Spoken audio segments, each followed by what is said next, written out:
In part one, street artists led me through Paris and Barcelona. They showed me bold, colourful murals that make political and social statements pro-equality, pro-human rights, anti-capitalism, anti-war. The messages are clear. In Brazil, there is a lot of that kind of street art. In fact, much of it has actually been legalised. But it's nowhere near as widespread as a very different, dangerous, illegal style of graffiti tagging that's exploded over the past 30 years across Sao Paulo and Rio de Janeiro. You're not going to see it on TV during the Olympics, but it's part of what we're going to hear about this week. The first thing that caught my attention was seeing that it wasn't simply like some scribbling on a wall, that actually the letters, they had a harmony or a lack of harmony, or they have a composition, or they had an attitude, or they look almost like the skeletons of cartoons. They took originality seriously.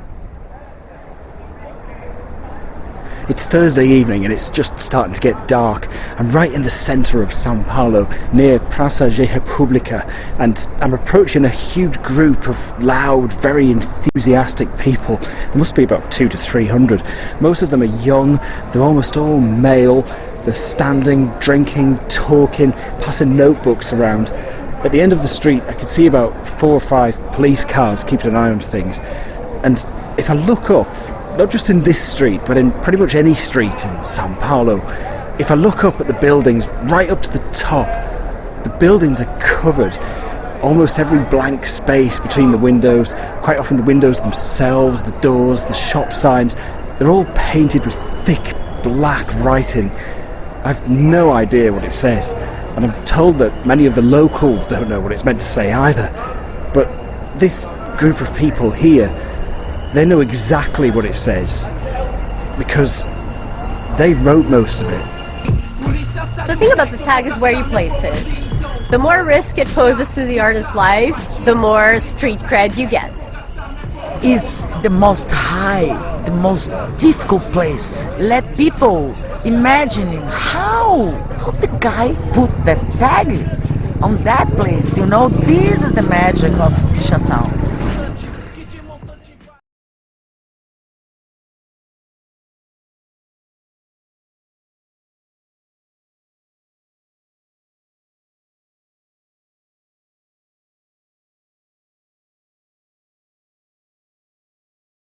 Hello and welcome to Book Club. Stories we remember from childhood, our special friends, books that remain our silent, treasured companions. As part of the BBC's Love to Read season, I've been able to choose one of my own favourites for this programme.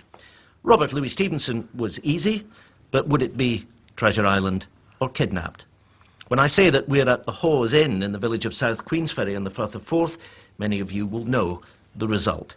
It was from this building that young David Balfour was taken to be sold into exile in the Carolinas by his wicked uncle, and on the skiff that took him out to the ship in the water over there, the Covenanter, his wild adventure began. Across a troubled Scotland, divided by the 1745 Jacobite Rising, from which he would eventually emerge to claim his rightful inheritance. Stevenson, it's said, began to write Kidnapped in room 13 of the Hawes Inn, just up the stairs from where we're sitting. With me and this month's group of readers is Louise Welsh, author and Stevenson admirer, to take us through a story that's been a favourite of many generations of readers. Louise, welcome to Book Club. Thank you. For those sad individuals who don't know the story of Kidnapped, let's see if we can work our way through. I've given some indication. David Balfour, a young boy, at the beginning of the book, has lost his father, who's died. He sets off to visit his uncle, not far from here, and the old man tries to kill him, eventually sells him to be taken away and kidnapped, and then his adventure begins. And it's a terrifying story, isn't it? It really is, and it's an adventure. You said there's sad people that haven't read it, but actually I almost envy them because they're in for such an amazing treat. And this is a story that takes us across the length of Scotland. It was a bromance almost of David Balfour and Alan Breck Stewart, and it's a really exciting, visceral, modernist journey. And it takes place at a time when the king's soldiers are trying to suppress the Jacobites who'd been routed at Culloden and were fleeing. Alan Breck Stewart is a Jacobite. He's wanted, and eventually in the course of the story is wanted for murder. And David has to become a man. He's still in his teens. And in a sense, at the heart of the story is the strange, unlikely and tangled friendship of Alan Breck and David Balfour. Yes, and they really are opposites. It's youth with experience, conformity perhaps with adventure, a Whig with a Jacobite, a Catholic with a Protestant, and yet they're friends. Let's get our first question here. Now let's start. Well, David Balfour is cautious, conservative, intellectual. Alan Breck, impetuous, instinctive, physical. And they're thrown together and have to cooperate to survive, despite representing two sides of Scotland that you'd expect to be at enmity. Are these the sorts of ingredients that you would look for in writing a novel? Every novel, every good story, in my opinion, depends on tension and it depends on conflict. I think the conflict that is at the heart of this story, partly the characters with themselves and with each other, and the wider conflict that's going on in the country, it just makes for a great tale. The unexpectedness of it. You know, Stevenson is a man who can see the humanity in other people. Stevenson's villains have humanity as well. I think it's typical of him that these two very different people actually form a wonderful, loyal friendship. And there's great humanity, isn't there? Because at one point, Alan Breck is the man who has saved David Balfour's life, effectively.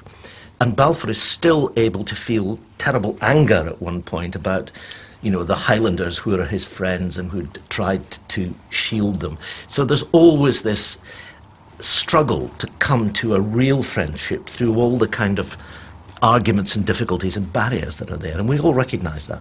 Absolutely. They have repeated rows. They have arguments. There's a point even when David Balfour says, right, well, let's just fight. And he gets out. We can hear the train. Yeah, I should say to listeners, that's a train going over the famous Forth Railway Bridge, which is right above us here, going over the Firth of Forth. It's now past. It's either going to Aberdeen or Edinburgh. We don't know which, but there we go. Have we another question here? Yeah. The whole landscape of Scotland is a character in the book, but it seems that water plays a special part. He crosses bits of water at various points. Do you think that that's a conscious artifice that Stevenson was using, or was it a coincidence of the geography? Well, Stevenson is a man that is in love with the sea, really, isn't he? He adores the sea. And there's a wonderful moment in one of his letters when he's writing to his friend, and he said, oh, we had this wonderful voyage, you know, on a ship that had a cargo of matches and monkeys and horses, and the weather was dreadful, and we went up and down the swells, and we had the company of all these sailors. Everybody enjoyed it, except for my wife. And his poor wife's been throwing up. Stevenson adores the sea. I think it is no coincidence because he puts a lot of his own experience into this book. His travels when he was doing an engineering apprentice for his father, who of course is a lighthouse engineer, and many of the places that Stevenson has visited appear in this book. And when he died as a young man in his 40s, he was living in the South Seas, where he'd gone to try to help his health, you know, surrounded by water. I mean, he just loved the oceans.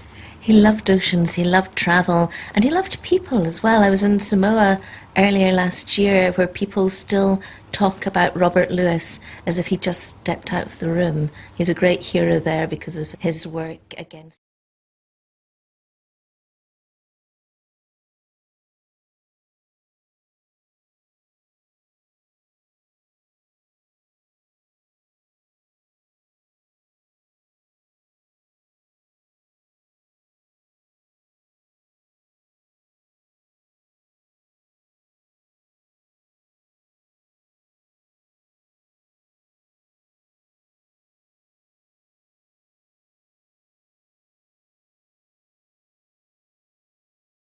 Now listen and answer questions 6 to 10. Now, we need to meet to sign a lease agreement. Okay. What documents should I bring? First of all, we require proof of your identity. Then, I can bring my driving license.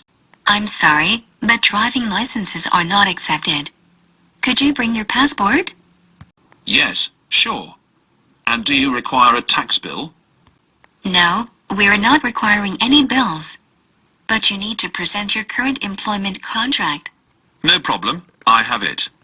Anything else? Yes, we also need a reference from a friend or colleague, confirming your character. Okay. And what about a reference from an employer? We used to ask tenants for this reference a few years ago. But now we don't need it anymore. As well as your recent payslips, they are not required. Very good.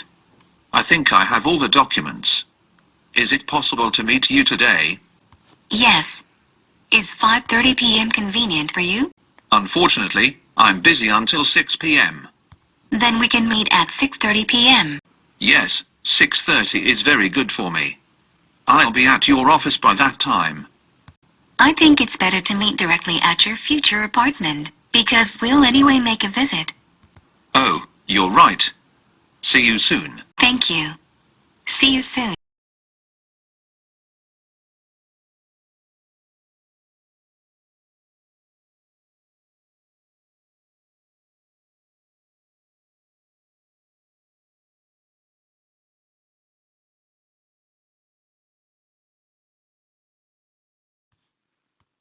Now listen and answer questions 24 to 30.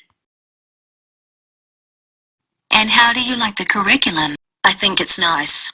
It's great that we'll be learning marketing in detail, as I've always been interested in this subject. Me too. And after that, we'll be training to design custom logos. The professor told that the curriculum has been modified, and we won't learn design this year. What a pity. The same with product management. But you shouldn't worry, they just combined these two sections into a larger one called branding. Then it's good. Moreover, they've added something called e-commerce this year. It's a great alteration, and the course is kept up to date. Online trading is so popular now. And after that, we'll learn advertising. Yes, and also analytics. Really? Won't analytics be replaced with customer attraction? Yes, you're right. I forgot about that. I think that's all. The professor also teaches a course called Business Strategies. So, we may take his other course next year. Dear, and where is the next lecture? It's in the big classroom on the ground floor. Thanks. You're welcome. Don't forget to take your last week assignment. Okay. Goodbye. Bye.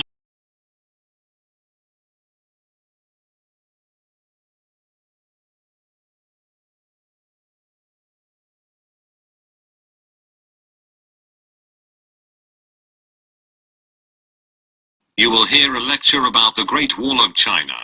First, you have some time to look at questions 31 to 35.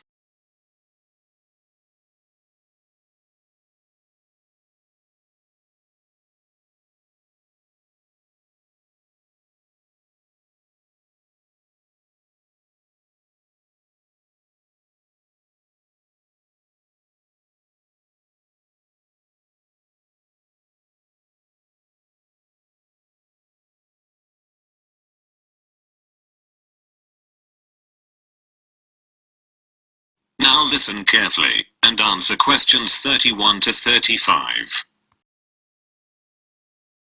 Perhaps the most recognizable symbol of China and its long and vivid history, the Great Wall of China is one of the most extensive construction projects ever completed. Somewhat ironically though, the one monument that China built to keep foreigners out is actually now the biggest tourist attraction in the country. Despite the initial purpose, the Great Wall never effectively prevented invaders from entering China. It came to function more as a psychological barrier between Chinese civilization and the world, and remains a powerful symbol of the country's enduring strength. Though the beginning of the Great Wall of China can be traced to the 3rd century BC, Many of the fortifications included in the wall date from hundreds of years earlier, when China was divided into a number of individual kingdoms during the so-called Warring States period.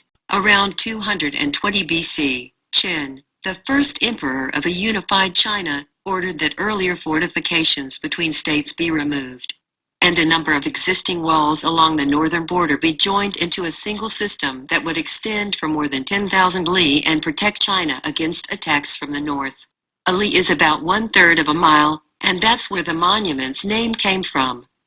The original name for the Great Wall is Long Wall of 10,000 li, or simply the Long Wall. Though the wall is quite inspiring, it was never called the Great Wall in Chinese, and only foreign mistranslation with romantic overtones referred to it as Great or Big Wall. With the death of Qin and the fall of his dynasty, much of the Great Wall fell into disrepair. Much later, a series of frontier tribes seized control in northern China.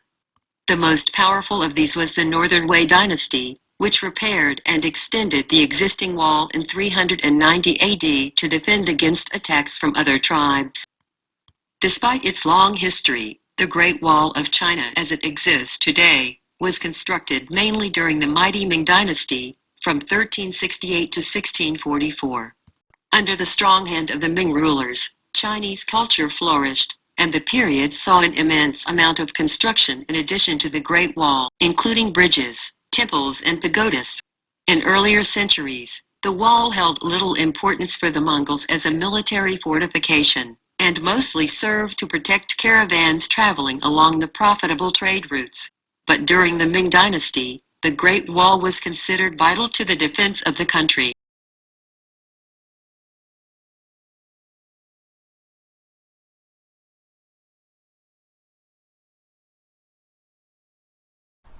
You will hear a hotel manager talking to a group of guests about the spa day excursion they've booked for the following day.